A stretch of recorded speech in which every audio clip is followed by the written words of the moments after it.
written into the Lisbon Treaty that the EU is supposed to abide by the precautionary principle, whereby you don't allow stuff in unless it's proven to be safe. The US operates on a completely different basis, what they call the scientific principle, whereby harm has to be proven by the state to stop a product. And it's a completely corrupt system, is why they don't ban very much, because the evidence comes from the corporations.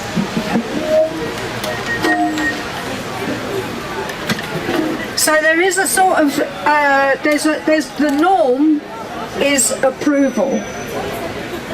So with the EU, the norm, although despite the precautionary principle, when it comes to these applications, the norm is approval, which is why we need to fight so hard against it. What difference does TTIP make? TTIP prioritises trade, i.e. the interests of big business. Don't think like nice trade, think of their version of trade.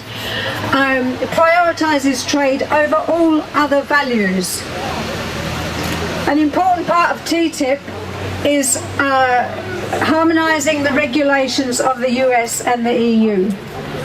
So that whole process of regulating, that difference between the precautionary principle and the scientific, they're what they call scientific proof, they're making regulations the same. Considering that 70% of food in the US, in supermarket food, is GM, what does that mean for us to harmonise with that? The TTIP is secret. We don't know what's in it until it's completed, until the negotiations are completed. It's a trade agreement. It's about negotiating. What we are opposing here can finish up being a trade-off for what big EU corporations and also US corporations want.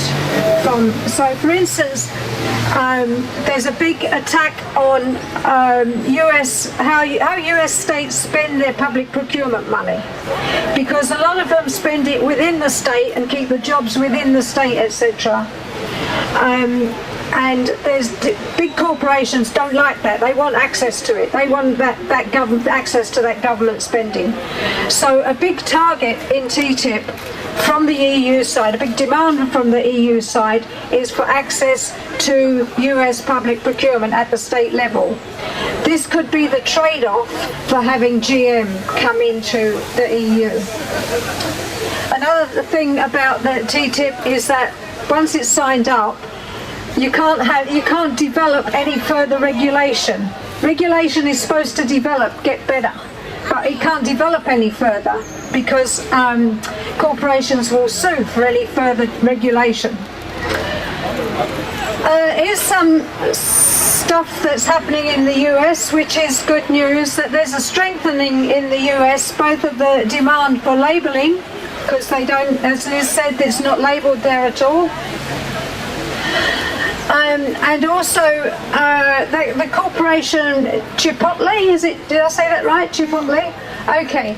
The Chipotle has just said they will not use GM at all. They've had absolute abuse from all the big media in the States, so it shows you where the money is there.